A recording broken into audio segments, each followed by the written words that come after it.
Making sure to do these 3 checks avoids the nightmare scenario where you may not have realized your money was just sitting in one of the funds, not making as much as you thought it was. Hey guys, Melissa Dargan here, and welcome back to my YouTube channel on Personal Finance, where I talk about all things money. In this video, we're going to talk about what you should double check in your Thrift Savings Plan, the TSP. I tend to do this check once every quarter, which is about 4 times a year, every 3 months. And that's just because I want to be sure that the money I'm investing is going into the right place. And whether it's the beginning of the year, or maybe you start a new job with the federal government, this video is for you. So make sure you pay attention to do these 3 checks to ensure that your money is invested the way you want it to be. Before we dive in, if you like this kind of content and want to learn more about personal finance, go ahead and hit that like button and press subscribe to be updated whenever new personal finance videos are released. It's free to like and subscribe, and I appreciate your support. Thanks, guys. Quick disclaimer, I'm not a professional TSP advisor. I'm just sharing what I know based on my personal experiences using and investing in the TSP. And now, time to dive in on the 3 things you need to check in your Thrift Savings Plan, the TSP. So the first thing you need to check for is what fund or funds are you invested in. I will say, depending on what your age is and your risk tolerance, everybody's different in which funds they decide to invest in. So keep that in mind as you're picking out your allocation and picking out which funds you want to invest in the Thrift Savings Plan. I'm also going to be doing a screen share so that you can follow along.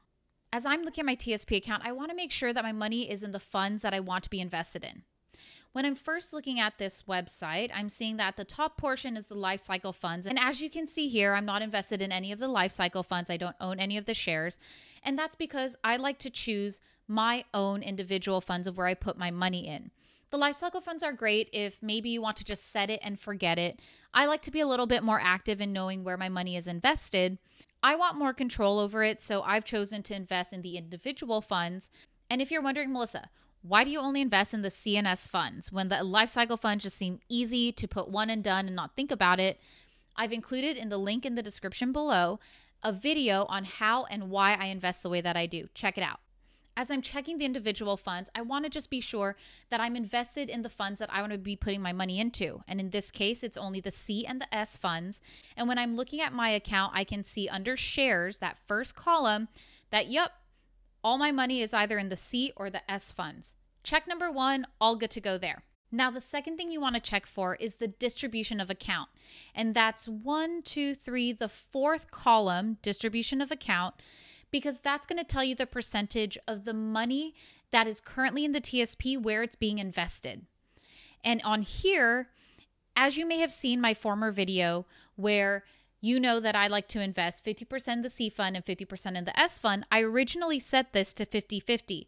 But after a few months, based on the returns that come in, you can see now that it's skewed. It's a little lopsided, with 54.01% going into the C fund and now 45.99% going into the S fund. And I want that to be back at 50-50. So it's good that I check because I'm now going to go back and do an interfund transfer to ensure that that's back at 50-50. If you're interested in learning how to do that, I've created a separate video, which you can check out in the description below, on how to do an interfund transfer. To get back to the things that you need to check, this is why it's important to periodically log into your TSP account just to make sure the way that you want to be investing your money is right. For me, I'm glad I checked because it looks like it's a little skewed, and I now know that I need to make a quick change. The third thing that you want to check for is the contribution allocation, which is on the last column of this chart. And you may be wondering, what the heck is the difference between the distribution of account and the contribution allocation? A contribution allocation tells the TSP how you want to invest new money coming into the account. To break it down into simpler terms, the question I would ask myself is, for the distribution of account, how do I want the money already in the TSP invested? That's the money, the old money that's already been in there. Where do I want it to go? For the contribution allocation, that has to do with the new money. So the question I would ask myself is, for the new money coming in from my paycheck every month into the TSP, where do I want that money to go? The reason why contribution allocation is important is because you want to be sure that the new money coming into the TSP is invested the way you want it to be. That's why it's important to check it.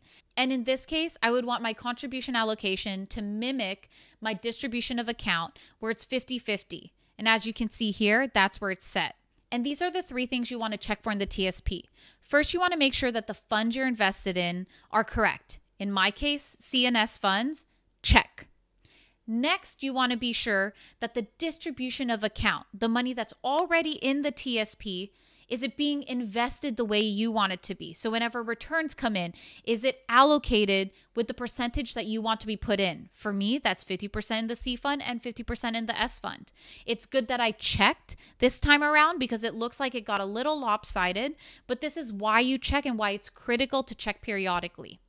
And lastly, for people who are currently working in the federal government and putting in new money into the TSP, the contribution allocation is critical because you want to be sure the new money coming into the TSP is going to be invested correctly in the funds that you want. Making sure to do these 3 checks avoids the nightmare scenario where you may not have realized your money was just sitting in one of the funds not making as much as you thought it was. I once spoke to someone who was investing in the TSP and was so excited, and he was like, oh, I'm investing $200 a month into the TSP. And then I asked, like, where is the money going? What are you investing in? And he's like, oh, I don't know. I just put it in there. Okay, but the money that's already in there, what is it being invested into? Which fund? Is it in a life cycle fund? Is it in an individual fund? And the person said, I don't know. So when we went to check, we found out that it was in the G fund. It had been sitting in the G fund for about 5 years. Let's just put it into context. Let's say he had put all his money into the G fund, and within the last year to date, you can see that it's only returned a little over 1% versus the C fund and the S fund, which is at around the C fund 28% and the S fund around 12%. Now that's a huge difference in terms of return. So can you imagine all of the potential returns that he had lost over the years because he just didn't check his distribution of account and where the money that was already invested in the TSP was being put into? And that's just one example of why you need to make sure you check the TSP, because you may not realize that the fund that was already chosen for you was being put into a fund that you're like, I'm not seeing the returns here and I'd want to choose something different. You want to be sure that the hard-earned money that you're investing in the TSP is being invested the way you want it to be. You don't want to accidentally leave it in a fund that isn't making as much, because imagine the potential earnings that you're going to lose. That could make the difference between retiring a millionaire or retiring with a couple $100,000. And in retirement, that makes a big difference of what you can and cannot do. So be sure to do these 3 checks and you won't regret it. Hopefully you found this video helpful, and if you like this kind of content, please go ahead and hit that like button and press subscribe to be updated whenever new personal finance videos are released. Again, I appreciate your support. Thanks guys, and see you in the next video. Oh, and if you want to learn how to do an interfund transfer, make sure you check out this next video. I go through it step by step. Check it out. Check it out if you want to learn how to do an interfund transfer.